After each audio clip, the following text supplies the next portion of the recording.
Welcome to সিশন একাডেমিতে স্বাগত। আজকে আমরা এক্সাম বেসড প্র্যাকটিস সিরিজে WBPSC ক্লার্কশিপ 2024-এর যে এক্সামটা রিসেন্টলি হবে তার ম্যাথসের একটা পেপার আমরা সলভ করব। অলরেডি আমি দুটো প্র্যাকটিস সেট কিন্তু তোমাদেরকে সলভ করিয়েছি যখন নোটিফিকেশানটা বেরিয়েছিল তার পরপরই, সেই জন্য তোমরা পারলে ওই দুটো ভিডিও অবশ্যই দেখে নিও। ওকে, আজকে আমরা ক্লাস নাম্বার 3 শুরু করছি। চলো লেট স্টার্ট। ফার্স্ট কোশ্চেন কী আছে দেখে নাও। বলেছি কোনো মূলধনের 2 বছরের চক্রবৃদ্ধি সুদ 410 টাকা এবং সরল সুদ হচ্ছে 400 টাকা হলে সুদের হার কত? এই টাইপের কোশ্চেন কিন্তু পরীক্ষায় বিভিন্ন এক্সামে দেয়, ঠিক আছে। এর একটা সুন্দর ফর্মুলা আছে, কিন্তু 2 বছরের ক্ষেত্রে কন্ডিশনটা কিন্তু মনে রাখতে হবে। 2 বছরের ক্ষেত্রে চক্রবৃদ্ধি সুদ আর সরল সুদের মধ্যে যদি দেওয়া থাকে তাহলে এই ফর্মুলাটা অ্যাপ্লিকেবল। দেখো তাহলে 2 বছরের ক্ষেত্রে চক্রবৃদ্ধি আর সরল সুদের ফর্মুলাটা কি না, হচ্ছে গিয়ে SI মানে সিম্পল ইন্টারেস্ট বাই হচ্ছে গিয়ে কম্পাউন্ড ইন্টারেস্ট ইকুয়াল টু হচ্ছে গিয়ে 200 বাই হচ্ছে গিয়ে 200 প্লাস হচ্ছে গিয়ে R, ঠিক আছে। জাস্ট এখানে ফর্মুলা বসিয়ে দাও। 3টে আননোন, ঠিক আছে, দুটো দেওয়া আছে, একটা আমরা বের করতে পারবো। তাহলে দেখো প্রথমে দেওয়া আছে 410 টাকা, 400 টাকা হচ্ছে গিয়ে 2 বছরের SI, 410 টাকা হচ্ছে গিয়ে তোমার 2 বছরের CI ইকুয়াল টু 200 বাই হচ্ছে গিয়ে 200 প্লাস R। ওকে, 200 প্লাস R। এবার বুঝতেই পারছো, একটু কাটাকাটি করে নাও। 200 এটা হচ্ছে গিয়ে 2 হচ্ছে গিয়ে 400, এই 2 দিয়ে যদি কাটাকাটি করো তাহলে 20205। তাহলে বুঝতেই পারছো এটা আর এটা যদি আমরা কম্পেয়ার করি তাহলে আর এর ভ্যালু পাচ্ছি কত, 5%। তাহলে এখানে অ্যান্সার হবে অপশান বি অ্যান্সার। ওকে, এরপরে আসি কোশ্চেন নাম্বার 2। বলেছি দুটি সংখ্যার এলসিএম এবং এইচসিএফ, দুটি সংখ্যার এলসিএম তাদের এইচসিএফ এর 12 গুণ। যদি একটি সংখ্যা 15 হয়, এইচসিএফ এবং এলসিএম এর যোগফল 65 হয়, তাহলে অন্য সংখ্যাটি কত? আচ্ছা, প্রথমে দেখো এইচসিএফ হচ্ছে গিয়ে এইচসিএফ এর 12 গুণ হচ্ছে গিয়ে এলসিএম। আবার বলেছে দেখো এইচসিএফ আর এলসিএম এর যোগফল হচ্ছে 65। তাহলে এইচসিএফ প্লাস এলসিএমটা আবার বলেছে দেখো এইচসিএফ এর 12 গুণ, তাহলে হচ্ছে গিয়ে 12 ইন্টু এইচসিএফ, ঠিক আছে। এইচসিএফ 12 ইন্টু এইচসিএফ, হ্যাঁ, এই দুটোর যোগফল বলেছে 65, তাই না? বলেছে HCF plus LCM equal to 65। তাহলে এইখান থেকে আমরা কি পেয়ে যাবো, এইচসিএফটা পেয়ে যাবো। এইচসিএফ ইকুয়াল টু কত হবে, দেখো এখানে 12 একে 13, তাহলে 13 5 65, তাহলে এইচসিএফ ইকুয়াল টু কত হবে, 5। ওকে, তাহলে আমরা এইখান থেকে এইচসিএফ পেয়ে গেলাম। এবার সেখান থেকে এলসিএমও অলরেডি পেয়ে যাব। আবার আমরা কি জানি, দুটো সংখ্যার গুণফল first number into second number equal to কী হয়, এলসিএম ইন্টু এইচসিএফ, তাই না? ব্যাস, সেখান থেকে অপর নাম্বারটা পেয়ে যাবো। একটা নাম্বার দেওয়া আছে 15, ঠিক আছে। তাহলে সেকেন্ড নাম্বার ইকুয়াল টু কত হবে না, হচ্ছে কি এলসিএম দেখো 12 ইন্টু এইচসিএফ, এইচসিএফ মানে কত, 5 পেয়েছি। এমনি এইচসিএফ একটা আছে, সেটা হচ্ছে গিয়ে 5 বাই হচ্ছে গিয়ে একটা নাম্বার যেটা দেওয়া আছে ফার্স্ট নাম্বার সেটা 15। ব্যাস, এটাকে সিম্পলিফাই করে যা হবে অ্যান্সার। ওকে, তাহলে 5 3 15, 3 4 12, তাহলে 4 5 20। সেকেন্ড নাম্বারটা কি না 20 মানে অপশান বি হবে অ্যান্সার।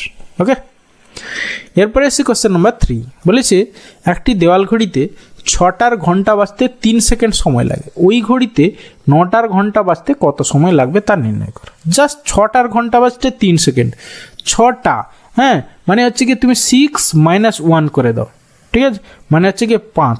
এই 5 ইন্টারভ্যাল মানে 6টার ঘন্টা মানে 5টা ইন্টারভ্যাল, 5টা ইন্টারভ্যাল যেতে সময় লাগে 3 সেকেন্ড, ঠিক আছে। তাহলে 9টার ঘন্টা 9 - 1 মানে হচ্ছে কি তোমার 8 ইন্টারভ্যাল যেতে কত সময় লাগবে, ব্যাস সেটাই হবে তোমার অ্যান্সার। তাহলে অ্যান্সার কী হবে, 3 ইন্টু 8 বাই হচ্ছে গিয়ে 5 এত সেকেন্ড। তাহলে 8 3 24, 24 বাই হচ্ছে গিয়ে 5, তাহলে 5 4 20 আর হচ্ছে 5 8 40, তাহলে 4.8 সেকেন্ড। 4.8 সেকেন্ড মানে অপশান ডি অ্যান্সার। ওকে, এখানে তোমরা ইন্টারভ্যাল বের করবে। 6টার ঘন্টা মানে 6 - 1 5 ইন্টারভ্যাল, 9টার ঘন্টা মানে 9 - 1 মানে 8 ইন্টারভ্যাল, ঠিক আছে। তাহলে 5 ইন্টারভ্যাল যেতে সময় লাগে 3, তাহলে 8 ইন্টারভ্যাল যেতে কত, ব্যাস। ওকে, এরপরে এসি কোশ্চেন নম্বর 4। বলেছে 8907 দ্বারা গঠিত বৃহত্তম এবং ক্ষুদ্রতম সংখ্যাদ্বয়ের অন্তরফল কত হবে। দেখো বৃহত্তম সংখ্যাটা আগে সব থেকে বড়গুলো পরপর বসিয়ে যাই। প্রথমে আসবে কি 9, তারপরে 8 আসবে, তারপরে 7 আসবে, তারপরে 0 হবে। ওকে, এটা হচ্ছে কি সব থেকে বড় সংখ্যা এই চারটে দ্বারা। আর সব থেকে ছোট সংখ্যা কি হবে না, হচ্ছে 0 দিলে দেখো 3 ডিজিট হয়ে যাবে, ঠিক আছে। আচ্ছা না, এইখানে কি বলেছে দেখো একটা জিনিস, এত দ্বারা গঠিত বৃহত্তম এবং ক্ষুদ্রতম সংখ্যা বলেছে, হ্যাঁ 4 অঙ্কের বলেনি কিন্তু। তাহলে ক্ষুদ্রতম সংখ্যা হলে তাহলে এখানে 0 বসবে, 7, 8, এখানে 9। এবার ইউনিট ডিজিটটা কত হবে, 1 হবে, ঠিক আছে। আচ্ছা ইউনিট ডিজিট দুটোতে আছে, আর এইটা থেকে এটা বাদ দিলে অবভিয়াসলি কত হবে, এই প্রথম অপশান এ হবে অ্যান্সার। ওকে, এরপরে আসি কোশ্চেন নাম্বার। আচ্ছা আগের অঙ্কটায় একটা কথা বলে রাখি, যদি এই কোশ্চেনটায় বলা থাকতো যে এত দ্বারা গঠিত বৃহত্তম ও ক্ষুদ্রতম 4 অঙ্কের বৃহত্তম ও ক্ষুদ্রতম সংখ্যাদ্বয়ের অন্তর্ফল কত, তখন কিন্তু আলাদা হতো। 4 অঙ্কের বৃহত্তম সংখ্যা এইটা হতো 9870 হতো, কিন্তু ক্ষুদ্রতম সংখ্যা হতো এইটা 7089। এইটা কিন্তু মাথায় রাখতে হবে, ঠিক আছে। তখন বিয়োগ করলে যা হতো সেটা হচ্ছে অ্যান্সার।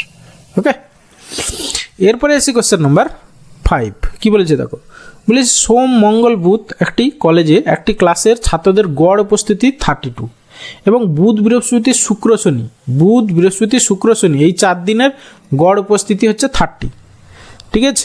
যদি 6 দিনে ছাত্রদের গড় সংখ্যা 26 হয়, তাহলে সংখ্যাটি বুধবার ক্লাসে,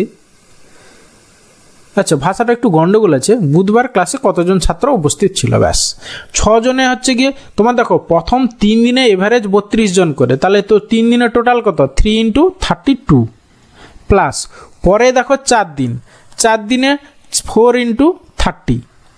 এইখানে দেখো এখানেও বুধবার আছে, এখানেও বুধবার আছে, তাহলে এই দুটোর মধ্যে দুটো বুধবার আছে, সেখান থেকে আমরা 6 দিনের টোটাল বাদ দিয়ে দিই। দেখো 6 দিনের এভাবে 26 বলেছে, তাহলে 6 × 26, ব্যাস এইটা যদি বাদ দিয়ে দিই, দেখো একটা বুধবার বাদ চলে যাবে, তাহলে যেটা পড়ে থাকবে সেটাই হচ্ছে গিয়ে বুধবারের ছাত্র, মানে আর একটা বুধবার পড়ে থাকবে সেটাই হবে তোমার অ্যান্সার। ওকে, আচ্ছা এইখান থেকে কিছু কমন যায় কিনা, নাহলে গুণ করে নাও, ঠিক আছে। নাহলে 3 কমন নিয়ে নিতে পারো, সবগুলো থেকে 3 কমন চলে যাবে দেখো, ঠিক আছে। তাহলে এইটা হবে 32, আর এইটা হচ্ছে গিয়ে তোমার 40 আর 32 হচ্ছে গিয়ে তোমার কত 72, থেকে এখানে 3 কমন চলে গেছে, 2 পড়েছে, 26 2 52, তাহলে হচ্ছে গিয়ে 72 মাইনাস 52 মানে 20, 3 × 20, 20 3 60, ঠিক আছে। 60 মানে অপশান সি হচ্ছে অ্যান্সার। আরও একটি জিনিস এতটুকু করার দরকারও পড়তো না, কারণ কি দেখো সব পুরোটাই হচ্ছে গিয়ে 3 কমন যেত, ঠিক আছে। 3 × সামথিং হতে অ্যান্সার, একমাত্র দেখো অপশান সিতে তোমার 3 × সামথিং ছিল, আর কোনোটা 3 দ্বারা ডিভিজিবল না, সেটাই হতো অ্যান্সার, ঠিক আছে। এইগুলো একটু মাথা খাটাতে হবে, ঠিক আছে। মাথা খাটালে দেখবে তোমার 5 সেকেন্ডও যদি বাঁচে তাহলে বিশাল ব্যাপার, এইটুকু মনে রাখবে, ঠিক আছে। এরপরে আসছি কোশ্চেন নাম্বার 6। কি বলেছে দেখো, বলেছে 60 মিটার লম্বা একটি ট্রেন ঘন্টায় 40 কিলোমিটার বেগে ধাবিত হলে কত সময়ে 90 মিটার একটি প্ল্যাটফর্ম অতিক্রম করবে। দেখো 90 মিটার লম্বা প্ল্যাটফর্ম অতিক্রম করবে মানে কি, ট্রেনের দৈর্ঘ্য প্লাস নিজের দৈর্ঘ্য অতিক্রম করতে হবে, ট্রেনের দৈর্ঘ্য প্লাস হচ্ছে প্ল্যাটফর্মের দৈর্ঘ্য অতিক্রম করতে হবে। তাহলে টোটাল টাইম ইকুয়াল টু আমাদের ফর্মুলা কি, ডিস্ট্যান্স বাই হচ্ছে গিয়ে স্পিড। ডিস্ট্যান্স এখানে কত, ট্রেনের নিজের দৈর্ঘ্য 60 মিটার আর প্ল্যাটফর্মের দৈর্ঘ্য 90 মিটার, তাহলে 9 6 15 মানে 150 মিটার অতিক্রম করতে হবে। স্পিড কত 40 কিলোমিটার/আওয়ার, কিন্তু একে মিটার পার সেকেন্ডে কনভার্ট করে নাও, 40 × 5/18, 18টা উপরে চলে গেল। ওকে, এবার এটাকে কাটাকাটি করা যা হবে সেটা অ্যান্সার, 0 0 5 3 15, ঠিক আছে। 2 কাটো, 2 2 4 আর 2 9 18, তাহলে 9 3 27, 27 বাই হচ্ছে গিয়ে 2, হ্যাঁ 27/2 মানে হচ্ছে গিয়ে 13.5 সেকেন্ড, 13.5 সেকেন্ড মানে অপশান বি অ্যান্সার। ওকে,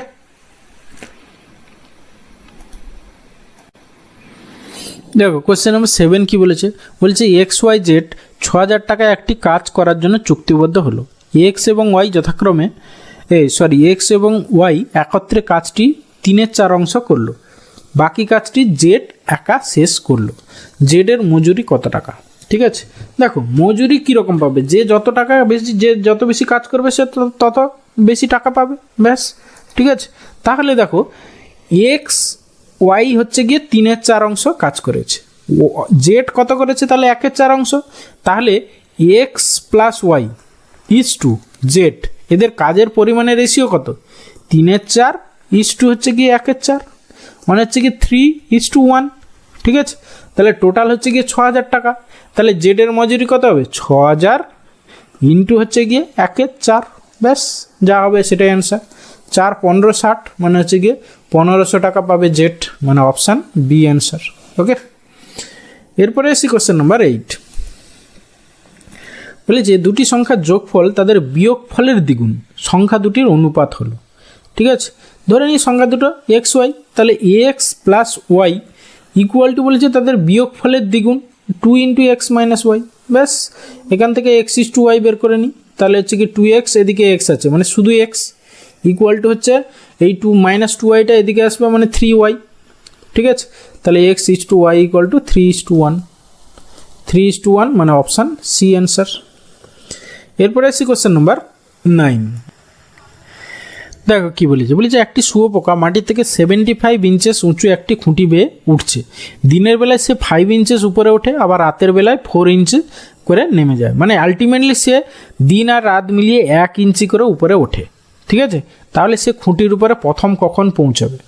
দেখো এখানে একটা জিনিস খেয়াল করো, এটা সোজা হিসাব কিন্তু নয়, এটা খুব ইম্পর্টেন্ট কোশ্চেন। আর এই টাইপের কোশ্চেন ইন্টারভিউতে ইভেন আস্ক, হ্যাঁ ইন্টারভিউতে এই টাইপের কোশ্চেন তোমাদেরকে জিজ্ঞেস করতে পারে। ঠিক আছে, দেখো জাস্ট এরকম একটা ধরো খুঁটি, এটা হচ্ছে 75 ইঞ্চ। এবার যখন লাস্ট এই যে 5 ইঞ্চ, লাস্ট 5 ইঞ্চ সে যখনই উঠে যাবে সে তো আর স্লিপ করবে না। ঠিক আছে, তাহলে সেই জন্য তোমাকে কি করতে হবে, এইটা হচ্ছে উঠে যাবে সে আর স্লিপ করবে না। তাহলে এই যে বাকি হচ্ছে 70 ইঞ্চ, এই 70 ইঞ্চটা হচ্ছে সে কী করবে না আপস অ্যান্ড ডাউনস করে উঠবে। তাহলে দেখো দিনের বেলায় 5 ইঞ্চ উঠবে, রাতের বেলায় 4 ইঞ্চ নেমে যাবে, মানে আলটিমেটলি একদিনে সে কতটা উঠছে? 1 ইঞ্চ উঠছে। তাহলে টোটাল এই 70 ইঞ্চ উঠতে আপ ডাউন করে কত দিন লাগবে? তার 70 দিন। 70 ইঞ্চ উঠতে তাহলে 70 ডে লাগবে। এবার 71তম দিনে কি করবে? সে জাস্ট 5 ইঞ্চ উপরে উঠে যাবে, ব্যাস কাজ ফিনিশ। আর তো স্লিপ করবে না, উপরে উঠে গেলে কি আর কেউ স্লিপ করে? ঠিক আছে, তাহলে 70 + 1 = 71তম দিনে হচ্ছে সে হচ্ছে উপরে পৌঁছাবে, মানে অপশান বি হবে অ্যান্সার। ওকে, এরপরে আসি কোশ্চেন নাম্বার 10। কি বলেছে? 10,000-এর নিকটতম সংখ্যা যা 3 4 5 6 7 8 প্রতিটা দিয়ে বিভাজ্য, সেইটা বের করো। দেখো এইটাকে বেসিক ওয়েতে করতে গেলে অনেক বড় হয়ে যাবে, আমি জাস্ট তুমি অপশান অ্যাপ্রোচ মেথড অ্যাপ্লাই করো। আমাদের কি বলেছে যে সংখ্যাটা বেরোবে সেটা হচ্ছে 3 4 5 6 7 8 সবগুলো দিয়ে বিভাজ্য হতে হবে। ঠিক আছে, এবার আমরা অপশানগুলো দেখি। প্রথমে ধরো এখানে দেখো 5 আছে, 5 আছে। 5 মানে কি? 5 দ্বারা ডিভিজিবল কোন সংখ্যা? যার শেষে 5 থাকবে বা 0 থাকবে। কিন্তু অপশান সিতে দেখো এখানে শেষে 6 আছে, তাহলে এটা তো হতেই পারে না, কারণ এটা 5 দ্বারা ডিভিজিবল হবে না। এরপরে আসি দেখো 7, ঠিক আছে, 7 দ্বারা বা হচ্ছে কি এই যে 3 আছে, দেখো এই যে 10,000, 10,000 তো আর 3 দ্বারা ডিভিজিবল নয়, তাহলে এইটাও হতে পারে না অ্যান্সার। ঠিক আছে, পড়ে থাকলো এই দুটো। হ্যাঁ, এই দুটো দেখি তোমার 3 দ্বারা ডিভিজিবল কিনা দেখো। হ্যাঁ 3 দ্বারা ডিভিজিবল, এটা 3 3 9 আর হচ্ছে গিয়ে 1 9 3 3 9 3 4 18, হ্যাঁ এটাও 3 দ্বারা ডিভিজিবল। 3 দ্বারা যেহেতু ডিভিজিবল তাহলে 6 দ্বারাও ডিভিজিবল। আবার দেখি 4 দ্বারা ডিভিজিবল কিনা, তোমার 4 2 8 4 3 12, হ্যাঁ এটা 4 দ্বারা ডিভিজিবল। 4 2 8 9 10 4 5 20 4 2 8, হ্যাঁ এটাও 4 দ্বারা ডিভিজিবল। যেহেতু 4 দ্বারা ডিভিজিবল তাহলে 8 দ্বারা অবভিয়াসলি ডিভিজিবল। এবার 5 দ্বারাও যেহেতু শেষে 0 আছে 5 দ্বারা ডিভিজিবল। পড়ে থাকলে 7, 7 দ্বারাও টেস্ট করে নাও। 7 একে 7 8 9 7 3 21 7 2 14, হ্যাঁ প্রথমটা 7 দ্বারা ডিভিজিবল, দ্বিতীয়টা 7 একে 7 3 0 7 4 28 7 4 28, হ্যাঁ এটাও 7 দ্বারা ডিভিজিবল। এবারে আমাদের এই দুটোর মধ্যে কোনটা হবে অ্যান্সার সেটা তোমাকে ভাবতে হবে। কি করে? দেখো কিছুই নেই, 10,000-এর নিকটবর্তী কোনটা হচ্ছে? দেখো এটা 10,080 আর এটা 9,240, মানে এইটা যদি তোমার 10,000 হয়, ঠিক আছে পয়েন্টটা, সেখান থেকে +80, ঠিক আছে। আর এইটা হচ্ছে গিয়ে তোমার দেখো 9,240, মানে কি 10,000 থেকে অনেকটা দূরে। কত না হচ্ছে গিয়ে তোমার কত হবে? 1,000 থেকে 240 বাদ দিলে হচ্ছে গিয়ে তোমার 760, ঠিক আছে। মানে এটা -760, তাহলে কোনটা কাছাকাছি হচ্ছে? 10,000-এর কাছাকাছি এইটা হচ্ছে, 10,080টা হচ্ছে, তাহলে অপশান বি হবে অ্যান্সার। ওকে, এইভাবে করতে পারো, তাহলে অনেক তাড়াতাড়ি হবে। আদারওয়াইজ কী করতে হবে না, এদের সব এলসিএম বের করতে হবে, করে 10,000কে ভাগ করতে হবে, যতবার যায় তার থেকে একবার বেশি দিতে হবে, দিয়ে যা হবে সেটা, সেই ডিফারেন্স যেটা হবে মানে যে শেষে রিমাইন্ডার, সেটা যোগ করে দিতে হবে 10,000-এর সঙ্গে।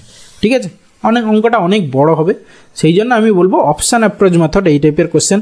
আমি দেখবে আমার ক্লাসগুলোতে কখনো আমি এলসিএম এইচসিএফের চ্যাপ্টারের প্রবলেমগুলো কখনো আমরা বেসিক ওয়েতে সলভ করি না, করতে গেলে অনেক সময় চলে যায়। সেই জন্য তোমাকে অপশান অ্যাপ্রোচ মেথড, যেখানে ডিভিজিবিলিটি রুল অ্যাপ্লাই করে ম্যাক্সিমাম প্রবলেমগুলো সলভ হয়ে যায়, সেইভাবে করো, দেখবে খুব অনেক কম সময় লাগবে। ওকে, এরপরে এসছি কোশ্চেন নাম্বার 11। কি বলেছে?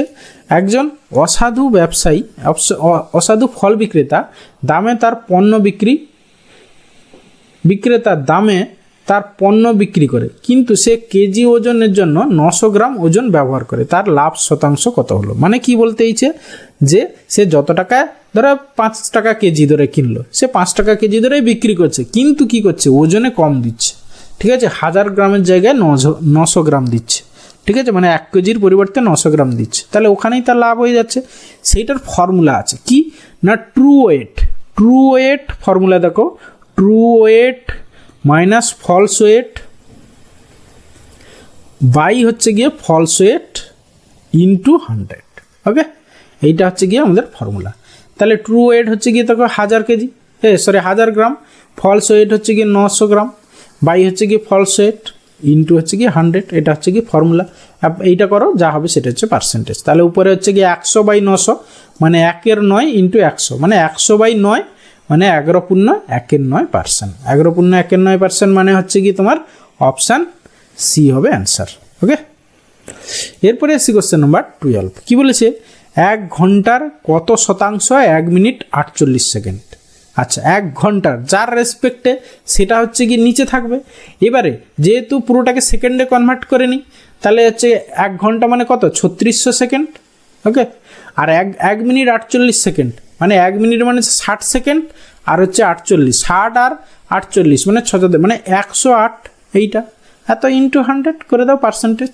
ওকে, তাহলে 2 শূন্য গেল, 36 3 108, তাহলে 3% মানে অপশান সি অ্যান্সার। ওকে, এরপরে আসি কোশ্চেন নাম্বার 13। বলেছে যদি কোনো আসল চক্রবৃদ্ধি হারে 2 বছরে সুদে আসলে 4 গুণ হয়, তবে বার্ষিক সুদের হার কত? ঠিক আছে, আচ্ছা আমাদের এমনি ফর্মুলা কি? ধরো অ্যামাউন্ট ইকুয়াল টু কি, principal into 1 plus r/100 whole to the power T. এই তো হচ্ছে গিয়ে আমাদের চক্রবৃদ্ধি সুদের ক্ষেত্রে ফর্মুলা, তাই না? তাহলে এখানে অ্যামাউন্ট বলেছে সুদে আসলে 4 গুণ হয়, তাহলে এখানে এই অ্যামাউন্টটা 4p হয়ে যায়। তাহলে 4p equal to p into 1 plus r/100 whole to the power কি, 2 বছর বলেছে 2। ব্যাস, এখান থেকে দেখো পিপি কেটে গেল, তাহলে ultimately 1 plus r/100 equal to কত হচ্ছে না, হচ্ছে কি 2। তাহলে এখান থেকে দেখো, তাহলে তোমার সিম্পলিফাই করো, কত হচ্ছে তোমার 100 প্লাস r ইকুয়াল টু হচ্ছে 200, মানে অ্যাকচুয়ালি r ইকুয়াল টু হচ্ছে 100%, তাই না? তাহলে r ইকুয়াল টু 100% মানে অপশান বি অ্যান্সার। এরপরে আসি কোশ্চেন নাম্বার 14। বলেছে 137 মিটার এবং 163 মিটার দৈর্ঘ্যের দুটি ট্রেন পরস্পরের দিকে যথাক্রমে 42 কিলোমিটার পার আওয়ার এবং 48 কিলোমিটার পার আওয়ার বেগে আসতে থাকলো, তারা পরস্পরকে অতিক্রম করতে কত সময় লাগবে? দেখো এখানে দুটো ট্রেন একে অপরকে অতিক্রম করবে মানে কি, তাদের হচ্ছে গিয়ে দুজনের দৈর্ঘ্যের যোগফল যেটা, যে ডিস্টেন্স, সেটা অতিক্রম করবে। ঠিক আছে, তাহলে এখানে টাইম ইকুয়াল টু আমাদের ফর্মুলা ডিস্টেন্স বাই হচ্ছে গিয়ে স্পিড। ডিস্টেন্স তাহলে হচ্ছে 137 আর এর হচ্ছে কি 163, যোগ করলে কত হচ্ছে, তুমি ওকে 3 দিয়ে দাও মানে ওটা 140 আর 160 মানে হচ্ছে কি 300। ওকে, 300 বাই স্পিড দেখো যেহেতু একে অপরের দিকে আসছে মানে কি, তাহলে এখানে রিলেটিভ ভেলোসিটি দুটোর যোগফল হবে। তাহলে 42 আর 48 কত হচ্ছে তোমার, হচ্ছে গিয়ে একে 2 দিয়ে দাও মানে এই 50 আর এখানে 40, 50 40 হচ্ছে 90। এত কি কিলোমিটার পার আওয়ার, তাহলে একে তোমাকে মিটার পার সেকেন্ডে কনভার্ট করতে হবে। কীভাবে করবে না, ইন্টু 5/18 গুণ করে দাও। 18টা উপরে চলে গেল, তাহলে উপরে 18, ব্যাস এত সেকেন্ড হবে অ্যান্সার। কাটাকাটি করে যা হবে 18 5 90, ঠিক আছে, 25 1 25 আর হচ্ছে 25 2 50, তাহলে হচ্ছে কি তোমার 12 সেকেন্ড হবে আমাদের অ্যান্সার। 12 সেকেন্ড মানে অপশান বি অ্যান্সার। ওকে, এরপরে আসি কোশ্চেন নাম্বার 15। বলেছে কোনো পরিমাণ টাকার 5% বাদ দিলে 133 টাকা দাঁড়ায়, তাহলে ওই টাকার পরিমাণ কত? দেখো 5% বাদ দিলে মানে কি, যদি টাকাটা তোমার 100% হয়, টাকাটা তুমি যদি 100% হয়, 5% বাদ দিলে কত? 95%। সেই 95%-এর ভ্যালু বলেছে কত? 133, এত টাকা। তাহলে ওই টাকার পরিমাণ মানে 100%-এর ভ্যালু কত? ব্যাস। ওকে, তাহলে 133 ইন্টু হচ্ছে গিয়ে 100 বাই হচ্ছে গিয়ে 95। ওকে, এটা ক্যালকুলেশন করলে যা হবে সেটাই অ্যান্সার। দেখো তোমার 19 5 95 আর 19 6 19 7 133, ঠিক আছে, 9 7 63 আর হচ্ছে গিয়ে 7 1 7 7 6 13, হ্যাঁ ঠিক আছে। তাহলে আবার 5 কাটো, 5 20 100, তাহলে 7 2 14 140 টাকা হবে তোমার অ্যান্সার, মানে অপশান ডি অ্যান্সার। ওকে, এরপরে এসে কোশ্চেন নাম্বার 16। বলেছে একজন ব্যক্তি 400টি কমলালেবুর ক্রয় করে সমগ্র ক্রয় মূল্যে 320টি কমলালেবু বিক্রয় করেন। মানে বলতে চাইছে যে 400টার সিপি, মানে সিপি ইন্টু হচ্ছে গিয়ে 400টার সিপি ইকুয়াল টু হচ্ছে গিয়ে তোমার এসপি ইন্টু 320। ব্যাস, এখান থেকে তুমি সিপি ইস টু এসপি পেয়ে যাবে। সিপি ইস টু এসপি মানে ক্রয় মূল্য ইস টু বিক্রয় মূল্য পেয়ে গেলাম। তাহলে সেখান থেকে আমরা লাভ বা ক্ষতি পেয়ে যাব, তাই না?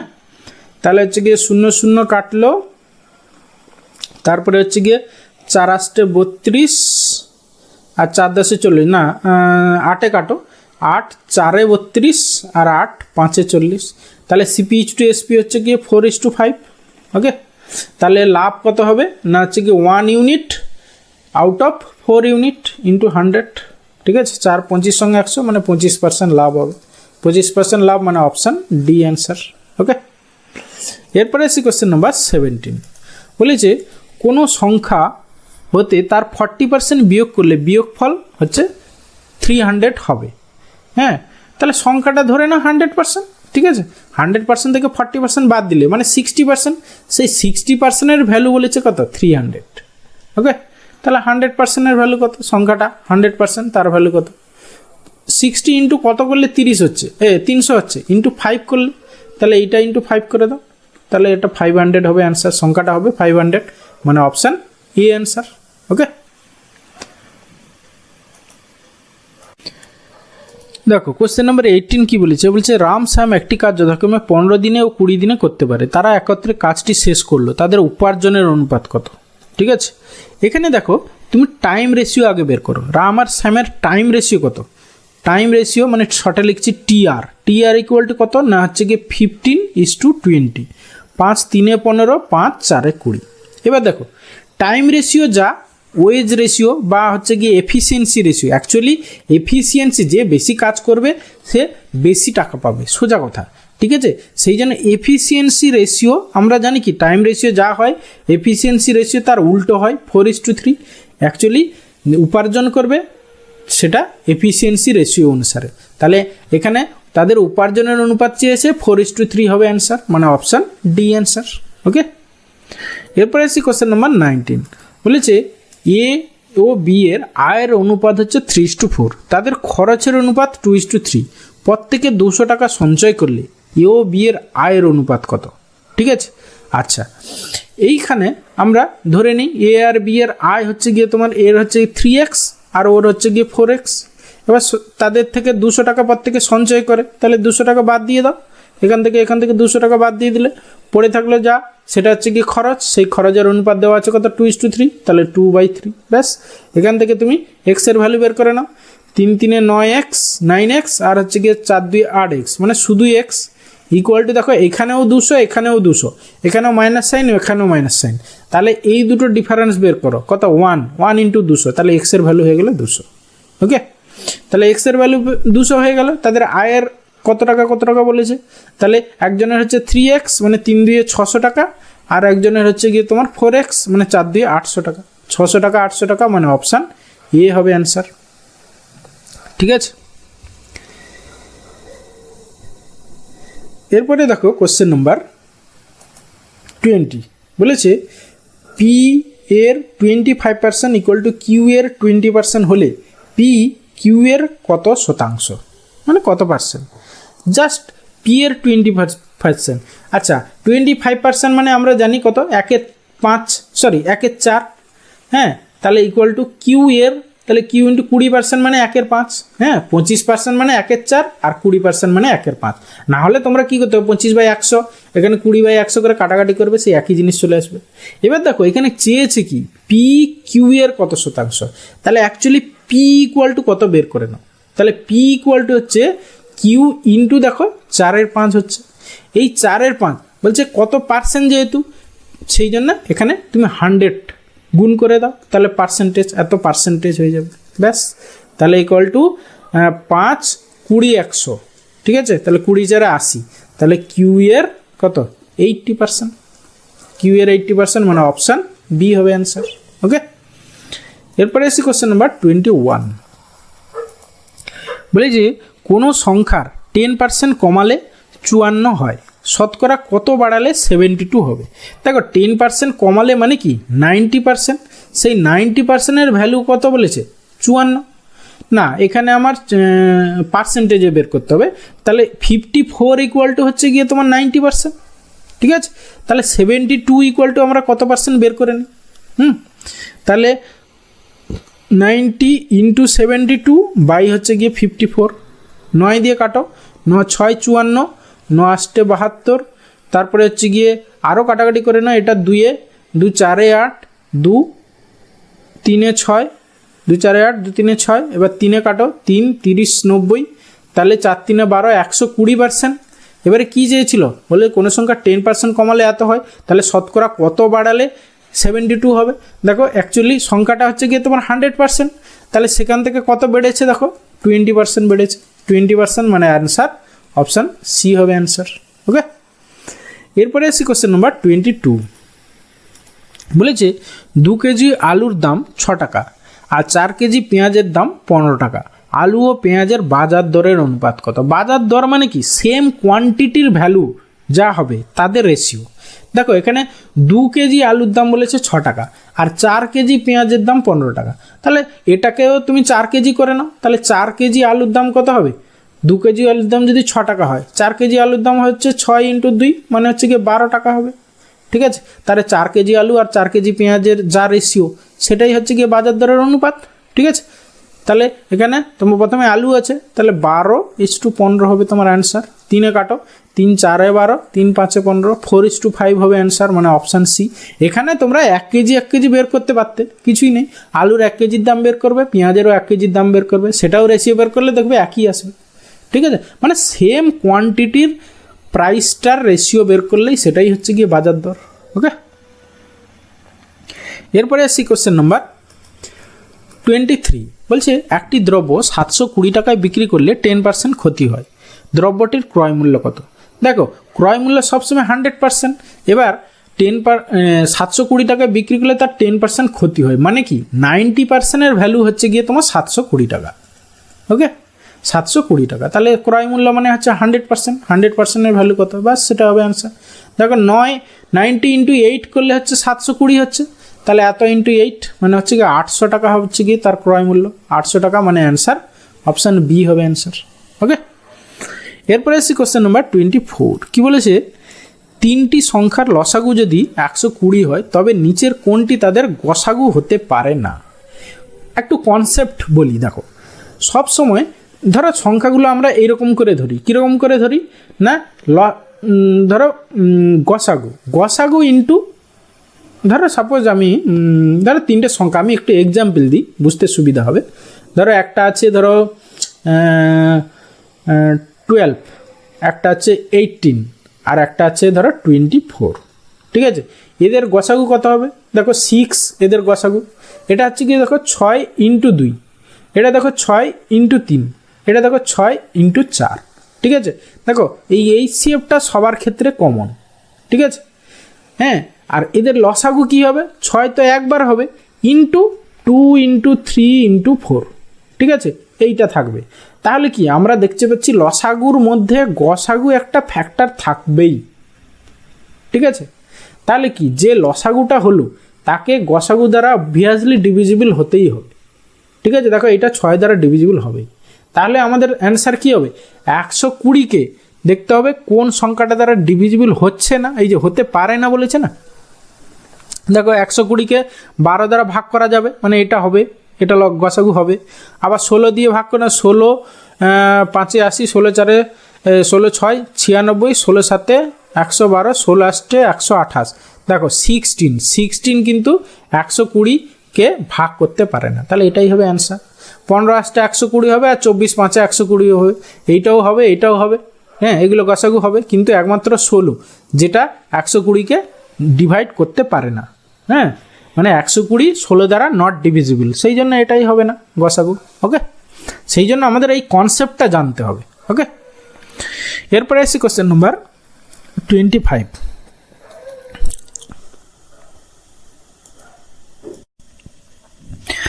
দেখো কি বলেছে, এই টাইপের কোশ্চেন আমরা আগেও সলভ করেছি, ঠিক আছে। কিভাবে করব না, এইখানে দেখো তোমার এই যে নাম্বার আছে, দেখো এখানে স্কোয়ার রুট অফ 20 + 20 + 20 করে আপ টু ... ইনফিনিটিভ, ঠিক আছে। এইখানে ...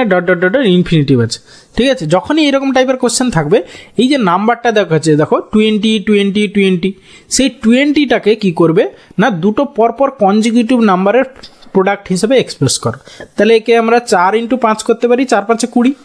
এবার যখনই প্লাস সাইন থাকবে, দেখো প্লাস সাইন সব আছে, যখনই প্লাস সাইন হবে বড়টা হবে তোমার অ্যান্সার। যদি এখানে 20 মাইনাস থাকতো তাহলে ছোটোটা মানে 4 হতো অ্যান্সার, তাহলে এখানে হবে 5 অ্যান্সার, মানে অপশান ডি অ্যান্সার। ওকে, এরপরে আসি কোশ্চেন নাম্বার 26। দেখো বলেছে কোন ক্ষুদ্রতম সংখ্যাকে এত দ্বারা ভাগ করলে প্রতি ক্ষেত্রে 5 অবশিষ্ট থাকবে, ঠিক আছে। এটা সেই LCM HCF এর চ্যাপ্টারের অঙ্ক। তাহলে আমরা কি করব না, হচ্ছে গিয়ে ক্ষুদ্রতম সংখ্যা যাতে এত দ্বারা ভাগ করলে প্রতি ক্ষেত্রে 5 অবশিষ্ট থাকবে, ঠিক আছে। তাহলে এইগুলো থেকে আমরা প্রথমে 5 বাদ দিয়ে দিই, 5 যেহেতু অবশিষ্ট থাকবে বলেছে, তাহলে এইগুলো থেকে প্রথমে আমরা 5 বাদ দিয়ে দিই। হ্যাঁ, তাহলে এইটা দাঁড়াবে তোমার 330, এটা দাঁড়াবে 355, এইটা দাঁড়াবে 360, এটা দাঁড়াবে 365। ওকে, এবারে এই যে 330 এইগুলো যেটা অ্যান্সার হবে, হ্যাঁ, সেটা হচ্ছে কি এই যে 12 15 18 24 দ্বারা ডিভিজিবল হতে হবে, ব্যাস। এবারে দেখি 18 মানে কি 9 দ্বারা ডিভিজিবল, ডিজিটাল সাম 0 হতে হবে। দেখো 3 3 6, এটা তো আর 9 দ্বারা ডিভিজিবল নয়, তাহলে এই অপশান এ হবে না। তারপরে দেখো 5 5 10 3 13, 5 5 10 3 13, 3 1 4, এইটাও হবে না। এইটা এই 355 18 দ্বারা ডিভিজিবল নয়, তাহলে এই অপশান বিও হবে না অ্যান্সার। তারপরে দেখো 306 হ্যাঁ এইটা হবে, এইটা দ্বারা ভাগ যাবে। আর এইটা 6 3 9 5 14, 4 1 5, এইটাও হবে না, তাহলে অপশান ডিও হবে না। তাহলে পড়ে থাকলো অপশান সি হচ্ছে অ্যান্সার, ঠিক আছে। এবার এইটা যদি না বুঝতে পারো তাহলে বেসিক ওয়েতে কীভাবে করতে হবে সেটা আমি বলে দিচ্ছি, ঠিক আছে। অনেকে না বুঝতে পারতেও পারো, স্বাভাবিক ব্যাপার। প্রথমে তোমরা কি করবে, এই 12 15 18 24 এদের আগে LCM বের করো, ঠিক আছে। LCM বের করো, কত হবে দেখো। আচ্ছা 24-এর মধ্যে 12 আছে, তাহলে এটাকে বাদ দিয়ে দাও, 12 বাদ দিয়ে দাও, তাহলে হচ্ছে গিয়ে 24। আচ্ছা LCM বের করার নিয়ম আমি একটা বলে দিচ্ছি, দেখো শর্টকাট নিয়ম, সব থেকে বড়টা আগে লিখে নাও, ইন্টু, তারপরে দেখো 18, এটা দেখো 6 4 24, হ্যাঁ, এটা মানে 6 × 4 24। এবার দেখো 18 মানে কি 6 × 3, দেখো এই যে 24-এর মধ্যে 6টা নিয়ে নিচ্ছি, এক্সট্রা ফ্যাক্টর 3 এখানে নেই, সেই জন্য 3টা গুণ করে নিলাম। ইন্টু দেখো এখানে 15 মানে কি 3 5 15, দেখো এই টোটালটার মধ্যে আমার 3 আছে, শুধু 5 নেই এখানে, তাহলে ইন্টু 5 করে নাও, ব্যাস। এটাই হচ্ছে গিয়ে তোমার LCM, গুণ করো। 24 5 120, 120 আর 3 কত 12 3 36, মানে 360, ঠিক আছে।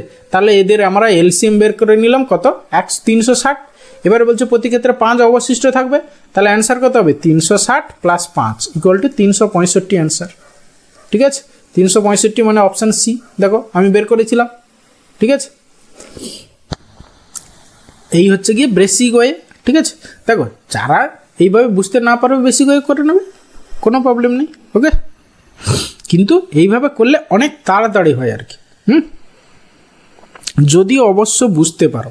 ঠিক আছে, এরপরে আসি কোশ্চেন নাম্বার 27। বলেছে কোনো বস্তু বিক্রয় করলে 18% লাভ হলো, যদি লাভের পরিমাণ 14 টাকা হয় তাহলে বস্তুটির বিক্রয় মূল্য কত? দেখো 18% লাভ হলো, লাভের পরিমাণ 14 টাকা, মানে কি 18%-এর ভ্যালুই হচ্ছে গিয়ে তোমার 14 টাকা, তাই না? 18%-এর ভ্যালু হচ্ছে গিয়ে 14 টাকা। এবার বিক্রয় মূল্য হচ্ছে কি কত? না হচ্ছে কি দেখো এমনি ক্রয় মূল্য হচ্ছে 100%, তাহলে বিক্রয় মূল্য 118%, তাহলে 118%-এর ভ্যালু কত? সেটাই হবে তোমার অ্যান্সার। ওকে, তাহলে হচ্ছে গিয়ে 14 × 118 বাই হচ্ছে গিয়ে 18। ওকে, কাটাকাটি করো, 2 এ কাটো, 2 9 18, আর হচ্ছে 2 7 14, আর কিছু কাটবে? এইটা 9 এ কাটবে, 9 কে 9, 10 11 2 8, না এটা কাটবে না। 3 এ কাটবে, 3 3 না, 9 কাটবে না, মানে 3 এও কাটবে না, ব্যাস। তাহলে যেটা অ্যান্সার হবে দেখো অবভিয়াসলি তোমার নিচে মানে একটা ইয়ে হবে, ফ্র্যাকশান হবে, ফ্র্যাকশানের নিচে 9 থাকবে, একমাত্র অপশান বিতে সেটা আছে, ব্যাস ওটাই অ্যান্সার। ওকে, এরপরে আসি কোশ্চেন নাম্বার 28। বলেছে দুটি সংখ্যার গুণফল এত, তাদের গসাগু হলো 12, সংখ্যা দুটি লসাগু কত? ঠিক আছে, লসাগু কত? দেখো আমরা জানি না যে দুটো সংখ্যার গুণফল first number into second number equal two হচ্ছে এলসিএম ইন্টু এইচসিএফ, এটা একটা ফর্মুলা আছে, আমরা জানি ছোটোবেলা থেকে শিখে এসেছি। ঠিক আছে, তাহলে এখানে আমার এইটা দেওয়া আছে, কত? 4032 ইকুয়াল টু এলসিএম চেয়েছে। ঠিক আছে, এইচসিএফ দেওয়া আছে 12, তাহলে একে আমরা 12 দিয়ে ভাগ করে দিই, যা হবে সেটাই অ্যান্সার। ওকে, একবারে নামতে রাখো, 12কে 12 3 36, 4 3 12 4 48, 12 3 আবার 36, ঠিক আছে, 7 12 5 12 6 72, মানে 336 হবে এলসিএম, 336 মানে অপশান এ অ্যান্সার। ওকে, এরপরে এসে কোশ্চেন নাম্বার 29। কি বলেছে? বলছে একটি ঘড়ির মিনিটের কাঁটা ও ঘন্টার কাঁটার দ্রুতির অনুপাত কত? দেখো মিনিটের কাঁটা একবার ঘুরলে, ঠিক আছে, কত ডিগ্রি ঘোরে দেখো, বা হচ্ছে গিয়ে একটা সার্টেন টাইমে এ কত ডিগ্রি ঘোরে, সে কত ডিগ্রি ঘোরে, ব্যাস সেটা রেশিও বের করবে, যা হবে সেটাই অ্যান্সার। ঠিক আছে, দেখো 1 ঘন্টায় একটা মিনিটের কাঁটা কি পুরো একবার ঘোরে মানে কি 360 ডিগ্রি ঘোরে ইস টু, আর 1 ঘন্টায় হচ্ছে কি 360-এর হচ্ছে তাকে তুমি 12 ঘন্টা 12 দিয়ে ভাগ করো, মানে কত হচ্ছে 360 বাই 12, 360 বাই হচ্ছে গিয়ে 12, এত ডিগ্রি ঘুরবে ঘন্টার কাঁটাটা। ঠিক আছে, এত ডিগ্রি মুভ করবে আর কি, ব্যাস এখান থেকে রেশিও বের করো, তাহলে 360 কেটে গেল, তাহলে 12:1 হবে গিয়ে অ্যান্সার, মানে অপশান ডি অ্যান্সার। ওকে, এরপরে এসে কোশ্চেন নাম্বার 30। বলেছে একটি গাড়ি 8 ঘন্টায় যাত্রা সম্পূর্ণ করে, সমগ্র যাত্রাপথের অর্ধেক রাস্তা 40 কিলোমিটার/আওয়ার গতিতে এবং বাকি রাস্তা 60 কিলোমিটার/আওয়ার গতিতে গেল, যাত্রাপথের মোট দূরত্ব কত? ঠিক আছে, প্রথমে আমরা এভারেজ স্পিড বের করে নিই, এভারেজ স্পিড ইন্টু টাইম করে দেবো, ব্যাস। ঠিক আছে, না সমগ্র পথ হচ্ছে গিয়ে এত ঘন্টায় পূর্ণ করে, ঠিক আছে, মানে গেছে এসছে, ঠিক আছে, তাহলে এভারেজ স্পিড ইন্টু এইটা করলে হচ্ছে গিয়ে বাই 2 করলে সেটা হচ্ছে কি ডিস্টেন্স পেয়ে যাব।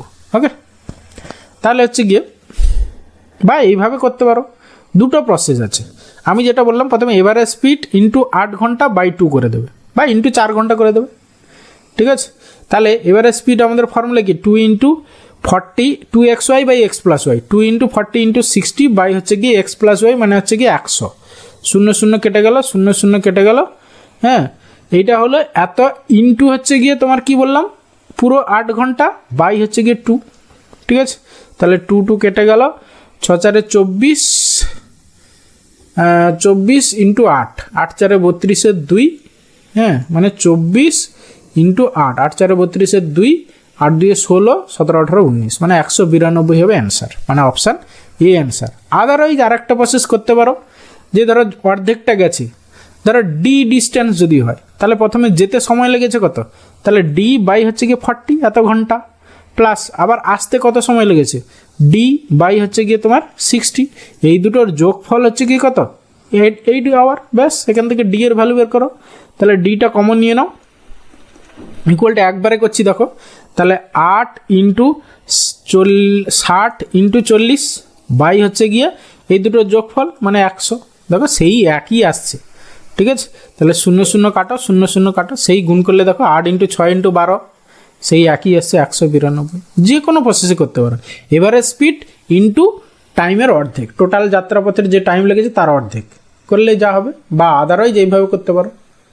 ওকে, থ্যাংক ইউ ভিডিওটা শেষ পর্যন্ত দেখার জন্য। আশা করি ভালো লাগলো, অনেক কিছু শিখতে পারলে। তাহলে অবশ্যই একটা লাইক করো, বন্ধুদের সঙ্গে শেয়ার করো, আর চ্যানেলে নতুন হলে অবশ্যই সাবস্ক্রাইব করো। ওকে, ভালো থাকবে, বাই।